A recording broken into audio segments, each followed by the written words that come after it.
नमस्कार दोस्तों, मैं आपका एक बार पुनः सुनील क्लासेस में स्वागत करता हूं। जैसा कि मैं लास्ट क्लास जो मैं पढ़ा रहा था वो क्या थी, मौलिक अधिकार की क्लास थी। हमारा मौलिक अधिकार एक बड़ा चैप्टर है, इसको हम लोगों ने कई पार्टों में जो है डिवाइड कर दिया है और जो जितने पार्ट डिवाइड किया गया है पार्टों को एक एक हिस्से को हम लोग पढ़ा रहे हैं। तो पहले मैंने क्या पढ़ाया था, इससे पहले वाला जो पार्ट था वो समानता का समता का अधिकार था, जो हमारा कहाँ से कहाँ तक था, 14 से 18 तक था। उसके बाद जो आता है वो क्या आता है, मौलिक अधिकार के अंतर्गत क्या आता है, स्वतंत्रता का अधिकार, कहाँ से कहाँ तक है, 19 से 22 तक है। अब इसके अंतर्गत हम क्या क्या चीज़ें पढ़ेंगे, इसका डिस्कशन करेंगे। उसके पहले मैं जो हूँ रिपीट कर देना चाहता हूँ कि मैंने क्या क्या चीज़ें पढ़ाई थी। तो सबसे पहले मौलिक अधिकार 12 से कहाँ तक है, 35 तक है। किस भाग में है, तीसरे भाग में है। किसने इच्छा व्यक्त की थी, आकांक्षा व्यक्त की थी, मौलिक अधिकार को संविधान में जोड़ा था, नेहरू जी ने। कौन नेहरू, मोतीलाल नेहरू जी ने व्यक्त की थी। कौन सी रिपोर्ट में, 1928 की नेहरू रिपोर्ट आई थी। इसमें एक चीज़ क्वेश्चन आता है, मैं देख रहा था तो एक क्वेश्चन मुझे आया कि उसमें 2 मुस्लिम लोगों के नाम थे जो सदस्य थे, मुस्लिम सदस्य, उनका नाम आता है, एक कुरैशी साहब है, एक इमाम अली है। शोएब कुरैशी, क्या नाम है, शोएब कुरैशी, ठीक है। एक शोएब कुरैशी साहब हैं और एक कौन है, कुरैशी, और एक है इमाम अली, अली इमाम, सॉरी अली इमाम। ये 2 लोग जो थे ये भी सदस्य थे। और अध्यक्ष कौन था इस कमेटी के, अध्यक्ष जो थे वो जवाहरलाल नेहरू जी के पिताजी मोतीलाल नेहरू जी थे। तो ये इसकी पृष्ठभूमि थी। उसमें तेज बहादुर सुप्पू जी भी थे। फिर आगे हम चलते हैं कि अब इसके अंतर्गत पार्ट कौन कौन से होते हैं। तो हमने बताया था कि समता का अधिकार, उसके बाद स्वतंत्रता का अधिकार, उसके बाद शोषण के विरुद्ध अधिकार, धर्म की स्वतंत्रता का अधिकार, उसके बाद क्या होता है, सांस्कृतिक धार्मिक स्वतंत्रता का अधिकार, और सबसे लास्ट में आता है संवैधानिक उपचार का अधिकार, जिसे कॉन्स्टिट्यूशन, हमारे संविधान की क्या कहते हैं, आत्मा कहते हैं। किसने कहा था ये चीज़, ये भी क्वेश्चन वनडे एग्जामिनेशन का बहुत ज़्यादा प्रिय क्वेश्चन है, श्री अंबेडकर जी ने कहा था। तो इन सब चीज़ों को आप जानते हुए अब हम आगे चलते हैं स्वतंत्रता के अधिकार में। अच्छा, 14 से 18 भी एक बार मैं रिपीट थोड़ा सा कर देता हूँ। 14 से 18 रिपीट क्यों कर रहा हूँ, 14 से 18 में जानते हैं विधि की समझ, समानता का अधिकार, विधि किसी को न्याय जो मिलता है वो 14 में दिया गया है। उसके बाद क्या है, धर्म जाति नस्ल के आधार पर किसी से भेदभाव नहीं किया जा सकता, ये 15 में दिया गया है। 16 में क्या दिया गया है, 16 में लोक नियोजन, लोक नियोजन मतलब नौकरियों में समानता, है ना, उसमें SC और ST को छोड़कर। 17 क्या कहता है, अस्पृश्यता, अस्पृश्यता क्या होती है, जिसमें छुआछूत की भावना। 18 क्या कहता है, उपाधियों का अंत, मतलब आप अगर छुआछूत नहीं रखते हो तो उपाधियों का अंत हो जाए, आपसे कोई फर्क नहीं पड़ता है। ठीक है, अब हम आगे चलते हैं अपने मेन टॉपिक में, स्वतंत्रता का अधिकार। तो स्वतंत्रता का अधिकार हमारा जो है वो 19 से 22 तक है। इसके अंतर क्या क्या होता है, इसके अंतर्गत अनुच्छेद 19 आता है, थोड़ा सा बड़ा है मगर इसको बहुत कायदे से समझिएगा, सिंपल भाषा में समझिएगा, आपको ये बहुत काम आएगा। और इसके आगे क्या क्या बेनिफिट्स, कहाँ कहाँ क्वेश्चन इससे पूछे जाते हैं ये भी मैं आपको बताता हूँ। जैसे एक दवा होती है, आप कार्पॉल लीजिए या फिर आप कोई भी फीवर की दवा लीजिए, तो उसको आप खाइए तो थोड़ा सा थोड़ी देर में असर करना दिखाना शुरू कर देती है। उसी तरह जो हमारा संविधान है, ये मौलिक अधिकार 19वां भी उसी तरीके का है कि कभी ये निलंबित हो जाता है और कभी क्या है पूरा पूरा अपना असर इतना दिखाता है कि आप देखते हैं लोग सड़कों पे इसी को लेकर, इसी के परिप्रेक्ष्य में लोग सड़कों पे निकलते हैं, ये हमारा अधिकार है। तो ये इसी तरीके का अधिकार है कि इसके लिए लोग लड़ भी जाते हैं। क्यों, क्योंकि देखिए इसमें लिखा होगा अभिव्यक्ति, वाक्य अभिव्यक्ति मतलब बोलने का अधिकार। तो कहते हैं हम बोलेंगे, मेरा अधिकार है, किसने दिया है, संविधान ने दिया है, ये यहीं से बोलते हैं लोग, है ना। तो यहाँ पे हम आते हैं, चलते हैं, क्या है ये, अनुच्छेद 19 है। अनुच्छेद 19 हमारा क्या कहता है, अभिव्यक्ति की स्वतंत्रता। अभिव्यक्ति की स्वतंत्रता मतलब रिप्रेजेंटेशन करने की, मतलब अपने आप को रिप्रेजेंट करने की, अपने आप को दिखाने की, क्या आप हैं, है ना। वो आपके अंदर अगर रिप्रेजेंटेशन की अच्छी पावर है तो आप कहीं पर भी सक्सेस हो सकते हैं, अपनी बातों को आप सही ढंग से रख सकते हैं, अपने काम को आप सही ढंग से कर सकते हैं। तो ये सब किस पे डिपेंड करता है, ये आपके रिप्रेजेंटेशन पावर पे डिपेंड करता है। ठीक है, तो इसमें क्या होता है, अभिव्यक्ति की स्वतंत्रता में पहला पॉइंट क्या है, 19 का 1 का, है ना, 19 का क्लॉज 1 सब क्लॉज का, इसको ऐसे पढ़ते हैं, है ना। तो 19 का 19 का क्या है, वाक्य अभिव्यक्ति। वाक्य अभिव्यक्ति मीन्स बोलने की आज़ादी। बोलने की आज़ादी मीन्स कभी भी कोई भी कहीं पर भी 19 का के तहत बोल सकता है, मगर उतना ही बोल सकता है जितने में जो है सामने वाले का सम्मान बचा रहे, है ना। उसके बाद अगर वो आप ज़्यादा बोलेंगे तो क्या होगा, आपका नुकसान होने लगेगा, क्योंकि उसको भी बोलने की आज़ादी मिली हुई है हमारे संविधान में। ठीक है, बोलने की ही आज़ादी ये देती है कि हम कहीं पर भी डिबेट करते हैं तो कुछ भी बोल देते हैं, फिर कुछ गलत हो जाता है तो हम उसके लिए अप्लॉइज़ करते हैं कि मुझसे गलती हो गई। तो यही है 19(1) का क्या कहते हैं, वाक्य अभिव्यक्ति मतलब बोलने की आज़ादी। अच्छा, इसी में ही प्रेस की स्वतंत्रता का भी नियम दे 19(1) का में। ये याद रखिएगा कि 19(1) का या ए, इसमें क्या दिया गया है, प्रेस की स्वतंत्रता की आज़ादी। प्रेस स्वतंत्र है अपनी बातों को कहीं पर भी, प्रेस को कहा जाता है ना कि फोर्थ पिलर कहा जाता है ना हमारे देश का, कि जो प्रेस है वो पूर्ण रूप से स्वतंत्र है अपनी बातों को रखने के लिए। तो ये जो है प्रेस की जो स्वतंत्रता है, इसको भी किस में लिया गया, 19(1) का में। ठीक है, प्रेस की स्वतंत्रता को भी 19(1) का में लिया गया है। ठीक, आगे चले 19(1) 19(2) ख मतलब बी, है ना। 19 क्लॉज 2 सब क्लॉज बी, या ख या बी, आप कुछ भी हिंदी में, ये का हो गया, ख हो गया, ये ग हो गया, ये घ हो गया, उसके बाद ये क ख ग घ, ये अंगा, उसके बाद ये च हो गया और ये छ हो गया। ठीक, इंग्लिश में आप जानना चाहते A B C D E और एफ और जी। ठीक है, तो अब अगला सभा करने की स्वतंत्रता। तो जो बोल सकता है वो क्या कर सकता है, सभा भी कर सकता है, मगर संविधान ने एक चीज कहा है, निरायुध। निरायुध मतलब होता है बिना किसी हथियार के। मतलब आप जैसे बंदूक लेके नहीं कि आप बंदूक दिखाते हुए सभा करें और कहें कि हम सभा कर रहे हैं, तो शांति के साथ, है ना, बिना किसी हथियार के जो आप सभा करते हैं, वो किस में कहा गया है, वो 19 क्लॉज 2 सब क्लॉज बी में कहा गया है। क्या कहा गया है, सभा करने की स्वतंत्रता। किसी को कहीं पर भी सभा करने की क्या मिल गई है, स्वतंत्रता मिल गई है, बिना किसी हथियार के, मतलब बिना किसी निरायुध। ठीक है, आगे चलते हैं। फिर संघ किसमें है, 19 क्लॉज ग सब क्लॉज 3 में। ठीक है, संघ बनाने की स्वतंत्रता। तो क्या हुआ, आप पहले बोल सकते हैं, फिर क्या कर सकते हैं, आप सभा कर सकते हैं। सभा आप 1 लोग कर सकते हैं या 2 लोग कर सकते हैं या 3 लोग कर सकते हैं। फिर क्या करेंगे, संघ बनाएंगे। मान लीजिए कि आपने एक लोग बोल रहे हैं अकेले खड़े होके, तो क्या हुआ, 1 लोग और आगे सभा में कोई है, सभा बनी हुई है, उसमें आप बोल रहे हैं। फिर इस सभा में ऐसा तो है नहीं कि सारे लोग जो होंगे इस सभा में जहां आप बोल रहे हैं, ये सारे लोग आपसे सहमत होंगे, सारे लोग आपसे सहमत नहीं हो सकते हैं। तो आपसे कुछ ही लोग सहमत होंगे। तो आपने क्या किया, इन जहाँ पे आप बोल रहे हैं, जिस सभा में आप खड़े होके बोल रहे हैं माइक पर, आप इतने लोग आपके सामने हैं, इसमें से कुछ ही लोग तो आपसे सहमत होंगे। तो इन कुछ लोगों के साथ आप क्या करेंगे, एक संघ का निर्माण कर सकते हैं। ठीक है ना।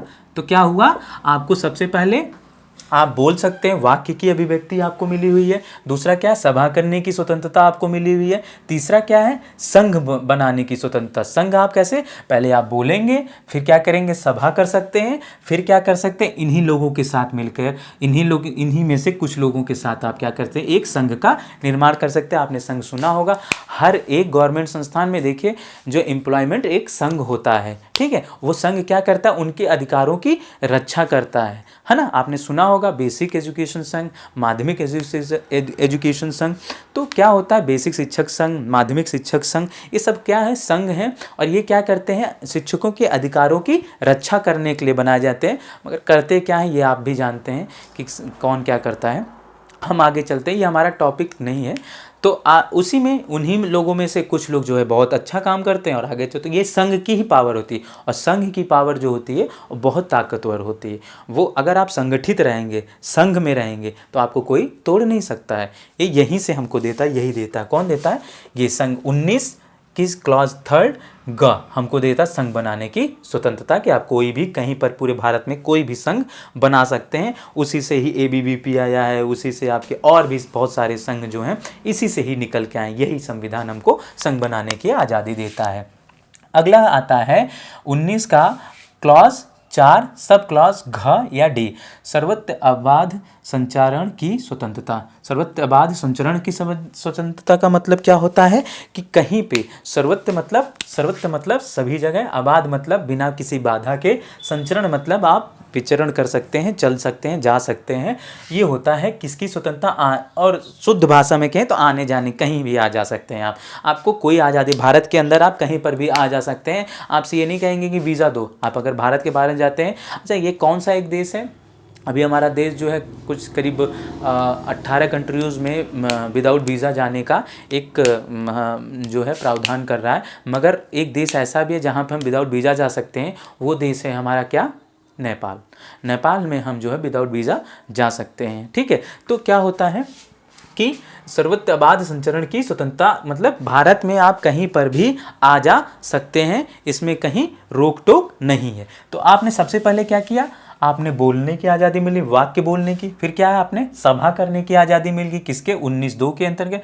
फिर 19(3) क्या कहता है, संघ में संघ बनाने की स्वतंत्रता, मतलब आपको एक संघ बनाना है और आप उसके बाद क्या हुआ 19(4) जो कहता है, 19 का क्लॉज 4 सब क्लॉज घ क्या कहता है, सर्वतबाद मतलब आप जब संघ बना लेते हो तो आप कहीं पर भी आ जा सकते हो। ठीक है, उसी संघ की मतलब हम अपने संघ का विस्तार कर रहे हैं या संघ की मीटिंग चल रही है, संघ के लोगों से मिलने जा रहे हैं, तो आने जाने आपका मान लीजिए एक संघ मुंबई में है, दूसरा संघ का सदस्य आपका दिल्ली में है, तीसरा कोलकाता में, तो क्या आप संघ के लोगों से मिलने जब जाएंगे तो आप क्या करेंगे, आप जो है आना जाना आपका होगा ही, तो आप कहीं पर भी उस संघ से लोगों से मिल सकते हैं। ये मैं क्या बना रहा हूँ, एक आपकी जो है क्यों बना रहा हूँ, एक लाइन बना रहा हूँ जिसके थ्रू आप जो है इसको भूले ना।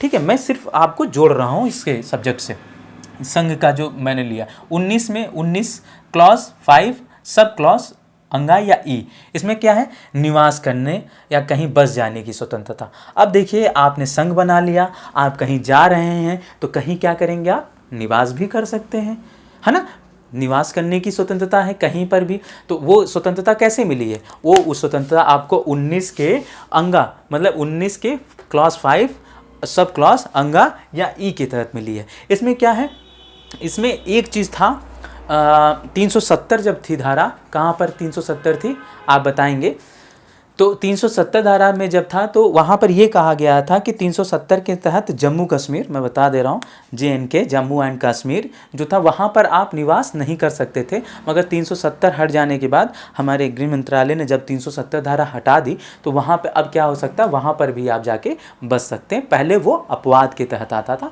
अब अपवाद नहीं रह गया है। अभी भी कई चीज़ें उसमें संशोधन करना बाकी है, जिससे जो है आगे आपको रहने के लिए कश्मीर को जन्नत बोलते हैं, तो वहाँ पे रहने की स्वतंत्रता मिल जाएगी। आगे चलते हैं 19 का च, 19 का अनुच्छेद 19 का क्लॉज च सब क्लॉज 6, इसमें क्या है, ये लोप हो गया, लोप मतलब समाप्त हो गया।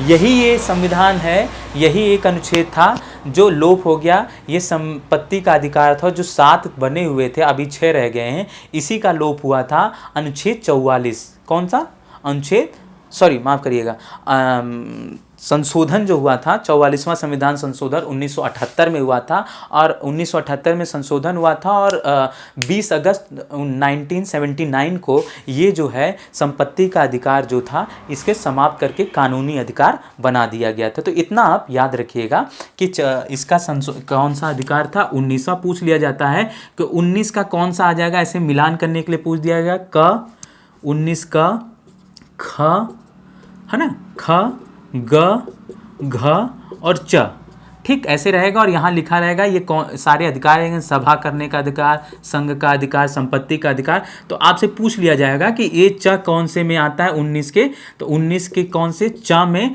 कौन सा अधिकार था जो जिसका लोप हो गया, संपत्ति का अधिकार था।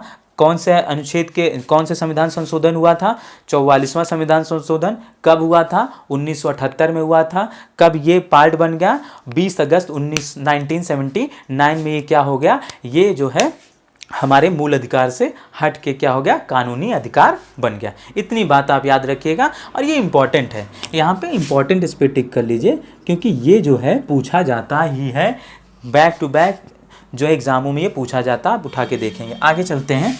उसके बाद 19 का 6, मतलब 19 का 7वां है ना, क्लॉज 7 6, सब क्लॉज 6 क्या है, व्यापार या कारोबार करने का अधिकार। अब जैसे आपने क्या किया, निवास कर लिया, तो जब आप कहीं पे रहने लगेंगे तो आप क्या करेंगे, व्यापार कर लेंगे। आप क्या करेंगे, व्यापार करेंगे। तो व्यापार कहीं पर भी, पूरे भारत में आप कहीं पर भी कुछ भी कोई भी व्यापार कर सकते हैं। अपनी जीविका को चलाने के लिए, हमको जिंदा रहना है तो हम कोई ना कोई क्या करेंगे, व्यापार, कोई ना कोई काम करेंगे। कार्य कोई भी होगा वह व्यापार में हो जाएगा, नौकरियों को छोड़कर। ठीक है, कुछ राज्यों में नौकरियां इस वजह से नहीं भी होती हैं क्योंकि वहाँ की लोकल लैंग्वेज होती है, तो थोड़ी सी प्रॉब्लम क्रिएट होती है। इस वजह से यहाँ पर इन्होंने संविधान में व्यापार की बात की हुई है। तो हम एक बार रिपीट करते हैं। रोल डाउन अनुच्छेद 19, अब व्यक्ति की स्वतंत्रता। इसके अंदर पहला आता है आपको 19 क्लॉज 1 का क्या है, वाक्य अभिव्यक्ति, बोलने की आज़ादी। सबसे पहले आप क्या कर सकते हैं, बोल सकते हैं। 19(2) सेकेंड ख, इसमें क्या करते हैं आप, सभा कर सकते हैं। मैंने बताया पहले आप बोलेंगे तो क्या होगी, सभा इकट्ठी हो जाएगी। सभा इकट्ठी होगी तो उस सभा के कुछ लोग आपके साथ क्या होंगे, जुड़ेंगे। तो आप क्या बना लोगे, एक संगठन बना लोगे, एक संघ बना लोगे। तो वो किस में आता है, 19(3) ग में आता है। उसके बाद आप क्या करोगे, सर्वत्र, जब सभा बना लोगे आप तो क्या करोगे, सर्वत्र क्या होगा, सर्वत्र आबाद संचरण, मतलब आना जाना शुरू कर दोगे, लोगों के यहाँ मिलना शुरू कर दोगे। क्यों, क्योंकि उस संगठन को आपको अच्छा बनाना है। तो आप क्या करोगे, 19 घ के तहत आप आएंगे। उसके बाद हमारा क्या अनुसार संविधान आता है, अनुच्छेद 19 का 5 अंगा आता है, क्लॉज 5 उसका सब क्लॉज अंगा आता क्या, निवास करने का। जब आप कहीं घूमने लगेंगे तो क्या करेंगे, आप निवास करने के लिए कोशिश करेंगे कि वहाँ पे हमको कहीं पे जगह मिल जाए जिसमें हम निवास कर सकें।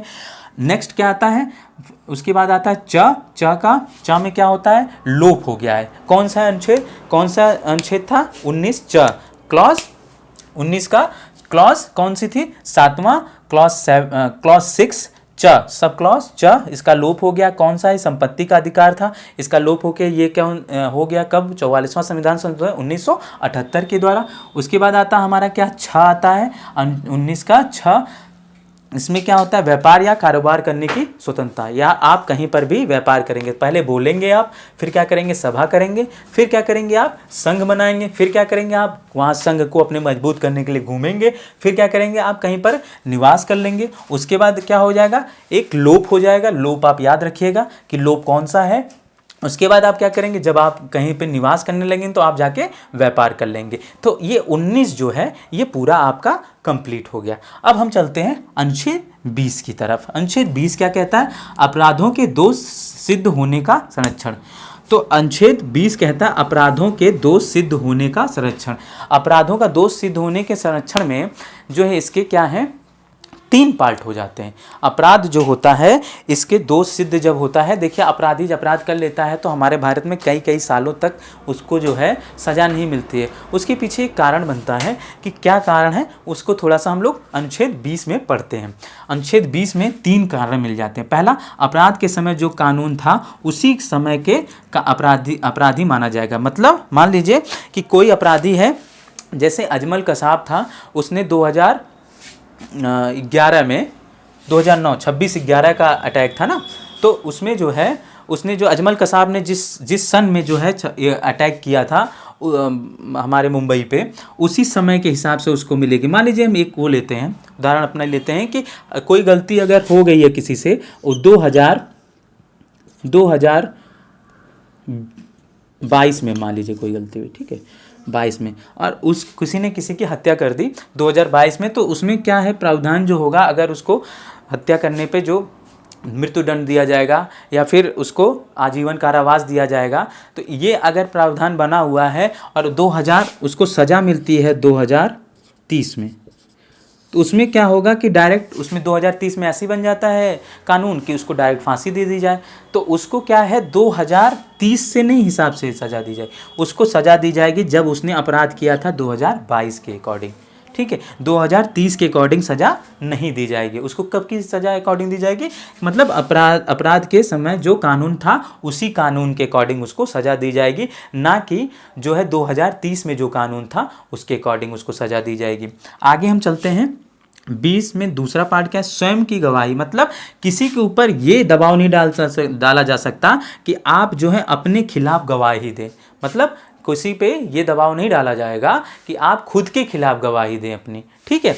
नेक्स्ट क्या है, एक अपराध की एक ही बार सज़ा। एक अपराध की एक बार सज़ा मतलब क्या हुआ, जैसे किसी को जो है किसी ने कत्ल किया या किसी ने किसी की हत्या की तो उसको पहले 6 महीने जो है जेल कर दिया गया, उसको रिमांड पे लिया गया, फिर उसके साथ उसकी पूछताछ की गई कैसे भाई क्या हुआ, तो वो 6 महीने जेल काट चुका है। तो क्या होगा, फिर 6 महीने की जेल, और उसके बाद जब उसको सज़ा मिली, जब उसका ये हो गया कि उसने ही अपराध किया है, अपराध उसका प्रूव हो गया, तब क्या होगा कि उसको मान लीजिए कि 5 साल की और सज़ा मिल गई। तो जो ये तब क्या होगा कि जो 5 साल सज़ा मिली है उसमें से वो 6 महीने की सज़ा जो होती है कट जाती है, ठीक है। मतलब एक, और उसके बाद एक और चीज़, जैसे एक बार उसको जो है 6 महीने की सज़ा मिली, ठीक, उसके बाद नहीं थोड़ा सा गलती हो गया इसमें, मैं इसको सुधार करता हूँ। किसी अपराधी को मान लीजिए एक अपराध किया और उसको एक बार सज़ा मिल चुकी है, उसके बाद क्या हो गया, उसको फिर दोबारा सज़ा नहीं मिलेगी। दोबारा सज़ा का मतलब क्या है कि एक बार उसने कत्ल किया और जो उसने उसके ऊपर इल्ज़ाम लगाया गया कि 5 साल की सज़ा, और फिर उसके बाद कहीं पर उसने क्या है किसी कोर्ट में जो अपराध जिसके खिलाफ उसने अपराध किया था उसने जो है अप्लाई कर दिया कि मुझे इनको जो है कम सज़ा मिली हुई है या कुछ ऐसा कारण दिया, तो वो उसको फिर वो कहें कि उसी अपराध के लिए फिर इनको 10 साल और सज़ा दे दी जाए, तो ऐसी सज़ा उसको नहीं दी जा सकती है। मतलब एक अपराध के लिए 2 बार उसको सज़ा नहीं दी जा सकती है, ठीक है। इसमें यही चीज़ है कि एक अपराध के लिए 2 बार सज़ा नहीं दी जा सकती। एक अपराध करेगा, अगर एक बार उसने किसी को मार दिया तो उसको अगर 5 साल की सज़ा हुई तो वो 5 साल की उसकी सज़ा रहेगी। ये नहीं कि बार बार उसको सज़ा देती रहे, पहले 5 साल दो, फिर 10 साल दो, फिर 15 साल दो, तो उसकी लाइफ ही कहाँ बचेगी, है ना। तो कम से कम इतना तो हमारे संविधान में दिया है कि हमारा संविधान नचीला है। अच्छा, कुछ बातों को मैं और एरिस करना चाहूँगा, जैसे कि अनुच्छेद 352 आप लोग जान ही रहे होगे। अनुच्छेद 352 आपातकाल से संबंधित है, ठीक है, आपातकाल से संबंधित है। अच्छा, आपातकाल से अगर ये संबंधित है तो इसमें कुछ क्या किया गया है, प्रावधान किया गया है कि इसमें क्या है 352 में जब लागू होता है, कौन लागू करता है, हमारे राष्ट्रपति लागू करते हैं। जब 352 लागू हो जाता है तो होता क्या है, 19 जो है अनुच्छेद 19 वो स्वतः निलंबित हो जाता है। ये चीज़ याद रखिएगा, पूछा जाता है कि कौन सा अनुच्छेद जो है आपातकाल में निलंबित हो जाता है, समाप्त नहीं होता है। समाप्त होना और निलंबित होना में अंतर होता है। समाप्त मीन्स खत्म, तो खत्म नहीं होता है, निलंबित होता है। ऑप्शन में समाप्त होना भी देता है और निलंबित होना भी देता है। तो निलंबित मतलब फिर उसके बाद आपातकाल खत्म हो जाएगा, फिर वो अपना कार्य करने लगेगा, ठीक है। तो ये होता है अनुच्छेद किसमें, अनुच्छेद 19 में। अनुच्छेद 19 और किसके तहत होता है ये निलंबित, 352 आपातकाल के समय में, ठीक है। अच्छा, ये भी पूछा जाता है कि कौन सा निलंबित नहीं होता है, तो 20 और 21। 20 और 21, 20 क्या है, 20 यही अपराधों के दोष सिद्ध होने का संरक्षण, और 21 क्या है, 21 क्या है, प्राण और दैहिक स्वतंत्रता। ये दोनों जो होती हैं, मतलब आप किसी का प्राण नहीं ले सकते हो, ये दोनों चीज़ें क्या होती हैं, आपकी समाप्त नहीं हो सकती हैं, ठीक है। तो मैं और इसी में ही जो है आपका विवाह वाला जो है वो भी जो है, तो मैं इसको टॉपिक को नेक्स्ट जो हमारा वीडियो होगा उसमें हम लोग डिस्कशन करेंगे। तो अभी हम यहीं पर इसको छोड़ते हैं। इसके साथ ये भी मैं आपसे कहूँगा कि वीडियो को पूरा देखिए, जिससे कि आपको जो फैक्चुअल चीज़ें हैं इससे और प्रॉपर चीज़ें पता चलती रहें। साथ में हमारे चैनल को लाइक सब्सक्राइब करिए, जिससे हमें भी मोटिवेशन मिले आगे बढ़ने के लिए। Thank you.